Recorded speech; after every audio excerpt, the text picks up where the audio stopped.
ഭാരത സംസ്കാരത്തിന് കേരളം നൽകിയ സംഭാവനകളെക്കുറിച്ചാണ് നമ്മൾ മനസ്സിലാക്കുന്നത്. അതിലടുത്തത് വരുന്നത് വാസ്തുവിദ്യയാണ്. കേരളത്തിൻ്റെ സാംസ്കാരിക തനിമ മറ്റു പല രംഗങ്ങളിലും എന്ന പോലെ തന്നെ വാസ്തുവിദ്യാ കലയിലും പ്രകടമായിട്ട് കാണാം. കേരളീയ വാസ്തുവിദ്യാ കല പ്രധാനമായിട്ടും ഗാർഹികം, മതപരം എന്നിങ്ങനെ രണ്ടായിട്ടുണ്ട്.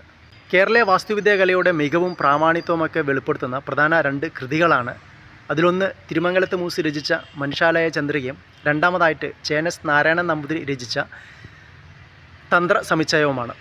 പേര് സൂചിപ്പിക്കുന്ന പോലെ തന്നെ ആദ്യത്തെ കൃതി മനുഷ്യാലയങ്ങളെക്കുറിച്ച്, അതായത് മനുഷ്യരുടെ ഭവനങ്ങളെക്കുറിച്ചും, രണ്ടാമത്തെ കൃതി ദേവൻ്റെ ആലയങ്ങളെക്കുറിച്ച്, അതായത് ദേവാലയങ്ങളെക്കുറിച്ചുമാണ്.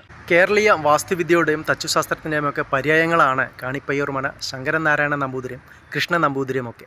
തച്ചുശാസ്ത്ര വിധി അനുസരിച്ചുള്ള 4 കെട്ടുകളാണ് കേരളത്തിൻ്റെ പരമ്പരാഗതമായിട്ടുള്ള വാസഗൃഹങ്ങൾ.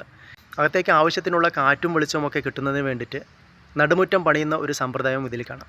ഇതിൻ്റെ ചുമരുകൾ മരത്തടികളോ വെട്ടുകല്ലോ കുമ്മായോ ഒക്കെ കൊണ്ടായിരിക്കും നിർമ്മിക്കുക. മേൽക്കൂര നിർമ്മാണത്തിനായിട്ട് ഊടോ ഓലയോ ഒക്കെയാണ് ഇതിൽ സർവ്വസാധാരണമായിട്ട് ഉപയോഗിച്ച് കാണുന്നത്.